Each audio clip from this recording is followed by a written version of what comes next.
Hi everybody, welcome to Real-Time Meal Times. I'm not going to be cooking anything in this video. I've just received this box of Riverford veg, which I often use in the recipes, so I just wanted to show you the kind of thing that you get. I'm not sponsored by Riverford. I haven't altogether loved them in the past, but the produce is generally pretty good and it's reasonably priced. So what have we got in here?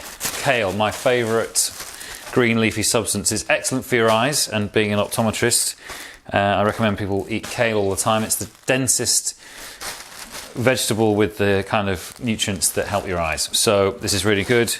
It lasts for quite a long time in the fridge. It's quite robust when you cook with it. It doesn't just dissolve like spinach does. So put kale in your food. It's good to have a regular supply of kale. Runner beans.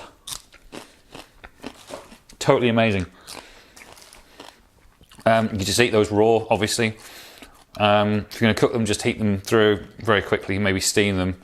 Don't cook them for too long because you lose that lovely crunch. They're delicious. 2 heads of broccoli. It's a good looking bit of broccoli, that. Everyone knows what you can do with broccoli. The only thing I would say is eat the stalk. Half of that is stalk, and it's lovely. If you chop it up small, it'll cook just as quickly as the top, so you can do a nice broccoli cheese. You can roast it up if you want to. That is awesome. A couple of peppers. Let's have a look at these. Yeah, they look nice. Everyone knows what you can do with peppers. Again, probably we tend to eat those raw. Some wet onions. The onions that I get from Riverford tend to go rotten a bit, so maybe because they arrive wet. So I'll give them a bit of a dry off. You can look after your veg. Yeah, I'm a bit concerned there's a little, that is soft there. You see what I mean about, you kind of get what you're given. Those look like they're going to need scoffing regularly. Yeah, see, they've been in dampness, they have. So we've all, in the past also with Riverford, we've kind of got things that you order something, oh, we got this, we'll give you some 2 spuds instead, and you're like, oh, that's not what I wanted. Carrots. How many carrots do we get? 6 carrots. That's what organic carrots look like. They've cleaned them pretty well. They obviously need a bit of a scrub. I occasionally peel carrots, but really you should just kind of scrub off, make sure they're clean, and then just eat them as they are. It's less waste, and skins generally tend to have flavour and fibre in them. Some potatoes. Give an example of what we're getting here. Nice bit of spuddage. Again, if I'm cooking spuds, nearly always leave the skins on. Even if I'm doing mash roasties, leave the skins on. Fibre and flavour in the skins. And 6 tomatoes. They look cool. Yeah, they smell amazing. I know the smell's mainly just in the stalk, but they smell pretty good. And here we are. Guys, news. Okay, here he is. My stepdaughter Mabel, my 10-year-old stepdaughter Mabel, a formidable eco-warrior, bullied me into taking her on the Exeter school climate strike. You know, I do often mention this chap. He's certainly got his own reasonably predictable politics. Some 1,000 students marched to the chants of, "What do we want? Climate justice. When do we want it? Now." A generation found its voice as the megaphone was passed from university students to teenagers to primary school children. Humbled by the bright young faces and the contrast between their irrepressible hope and the bleak future we are leaving them, I found myself holding back tears. Oh my goodness. It's not as if we've eradicated most of the horrible diseases in the world or given them comfortable, warm houses and clothes and nice food to eat, is it? No, we've somehow ruined the weather. As we passed a primary school, children inside pushed up to the railings to see what the noise was. 20 marchers broke off and rushed up to the bank to feed leaflets into their eagerly waiting hands. We are custodians of their planet and we are failing shamefully. The tears came rolling down. So this is the kind of stuff that you've got to put up with when you buy Riverford vegetables.